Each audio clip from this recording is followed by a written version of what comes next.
Em uma estação de metrô esquecida nos subúrbios de Moscou, a escuridão era quebrada apenas pela luz trêmula de lâmpadas envelhecidas. Vítor, vestido com sobretudo pesado e luvas, explorava os corredores vazios, onde ecos de passos antigos se misturavam ao som do vento sibilante que entrava pelas frestas. O ar gélido cortava o silêncio, e o cheiro de umidade e ferrugem impregnava o ambiente, enquanto cartazes desbotados contavam histórias de tempos passados. Um mapa rasgado, encontrado horas antes em um arquivo abandonado, guiava seus passos. Nele, rabiscos ilegíveis mencionavam uma entrada para algo chamado Cidade Submersa, uma referência obscura a passagens subterrâneas que desafiavam a geografia conhecida. Vítor não sabia se acreditava nas lendas, mas a foto desbotada de sua irmã desaparecida há anos, após mencionar pesquisas sobre o metrô, o mantinha em movimento. Ao alcançar uma plataforma bloqueada por entulho, ele notou marcas de ferramentas recentes na parede. Alguém havia estado ali. Enfiou a mão no bolso e retirou uma lanterna, cujo facho revelou sulcos profundos no concreto, como se algo pesado tivesse sido arrastado. Um som metálico ecoou à distância, e ele apagou a luz, prendendo a respiração. Passos. Lentos, ritmados. Não eram ecos. Em uma estação de metrô abandonada, onde os bancos estão manchados e o eco dos passos preenche o vazio, Lívia descobre um bilhete de metrô desbotado. Retangular e modesto, ele carrega o rastro de uma rotina há muito esquecida. Historiadora especializada em arqueologia urbana, ela havia passado meses vasculhando registros de construções subterrâneas da Guerra Fria. O bilhete, encontrado entre páginas de um diário de 1962, trazia um carimbo ilegível e um código numérico que coincidia com coordenadas em um mapa confiscado pela polícia anos atrás. Ao segurá-lo, sentiu uma textura incomum na borda inferior, microperfurações que formavam um padrão. Em sua lanterna, notou que o papel reagia à luz ultravioleta, revelando símbolos entalhados em tinta invisível, uma estrela de 5 pontas num círculo, associada a projetos militares soviéticos nunca concluídos. Lívia guardou o bilhete e seguiu em direção ao túnel oeste, onde relatos de trens fantasmas persistiam. Foi então que ouviu vozes abafadas. Escondeu-se atrás de uma coluna e viu 2 silhuetas carregando equipamentos de escavação. Uma delas segurava um aparelho que piscava em intervalos regulares, como um coração mecânico. O dispositivo na mão do homem emitia um zumbido grave, sincronizado com os passos do grupo.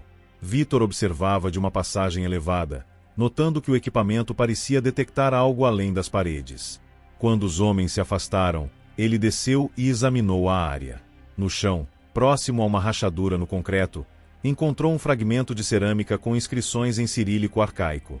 Ao traduzir mentalmente, leu: "A entrada respira quando a água dorme." Um tremor súbito sacudiu a estação, e água começou a escorrer das paredes. Lívia, que o seguia sem ser notada, falou: "Eles estão tentando drenar os túneis inferiores. Não há tempo." Vítor hesitou, mas entregou o mapa a ela. Juntos, seguiam as coordenadas até uma comporta enferrujada, onde o símbolo do bilhete estava gravado em metal.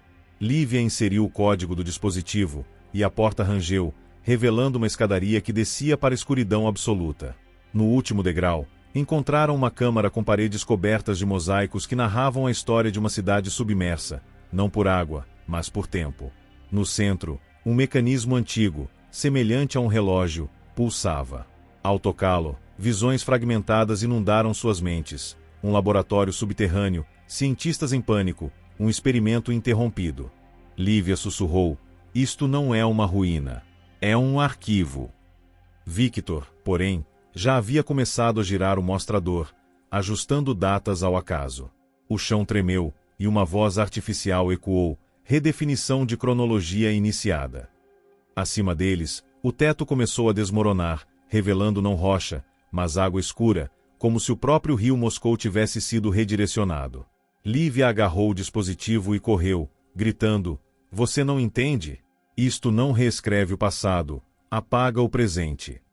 Vítor, com o mapa agora em branco, seguia, mas os túneis atrás deles já não existiam mais.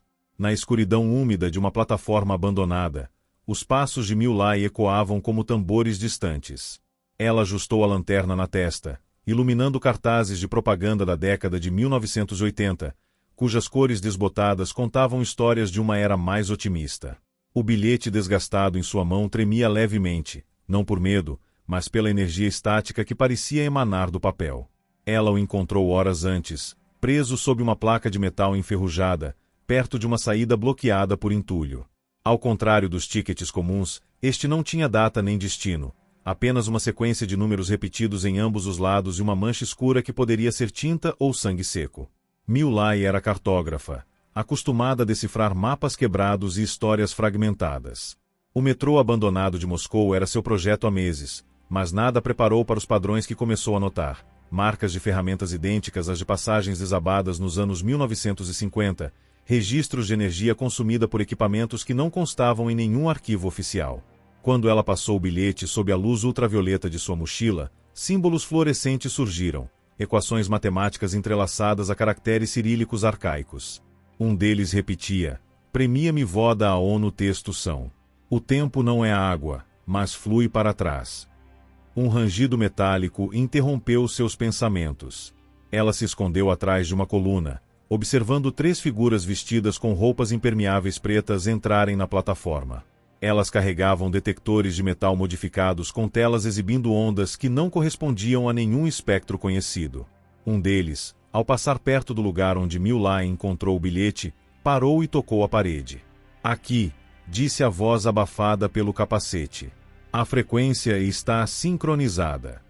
Enquanto as observava, My Lai percebeu que o bilhete em sua mão vibrava em resposta aos dispositivos delas.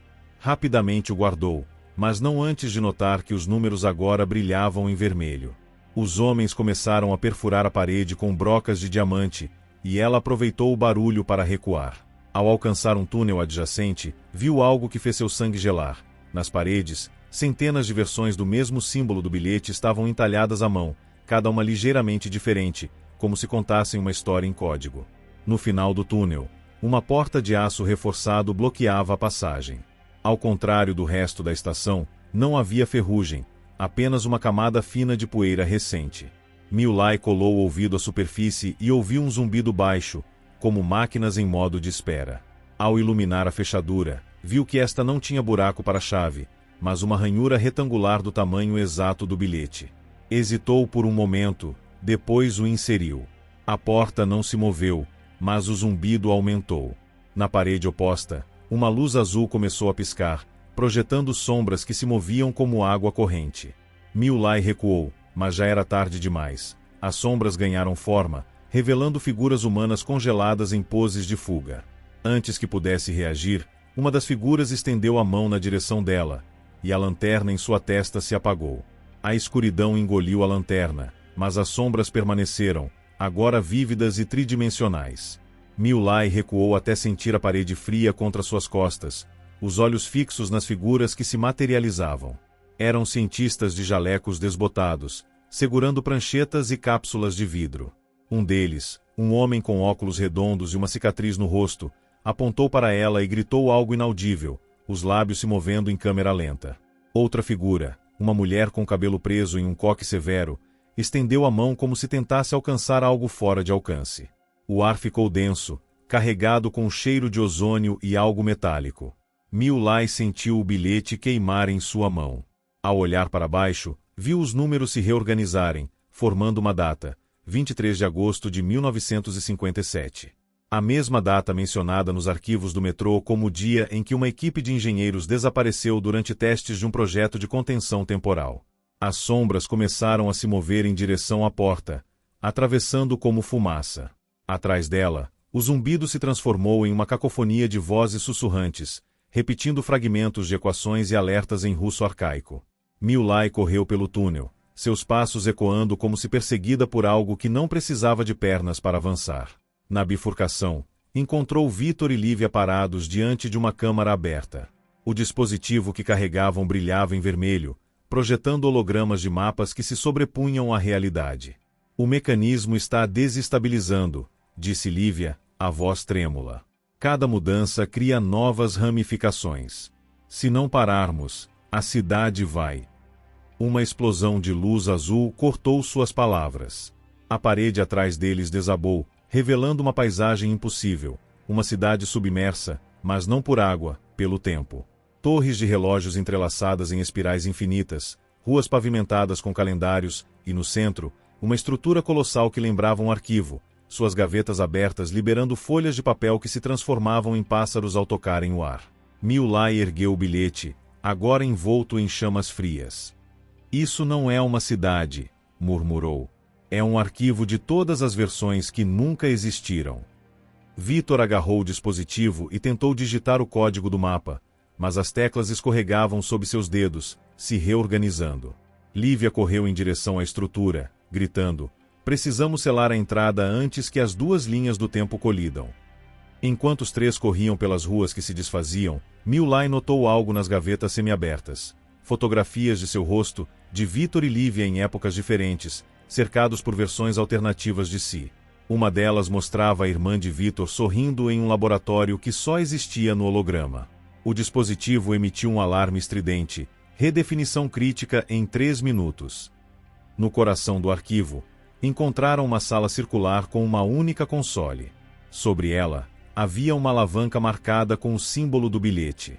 Puxamos ou não? Vitor encarou os outros, o rosto pálido. Lívia tocou a alavanca, hesitante.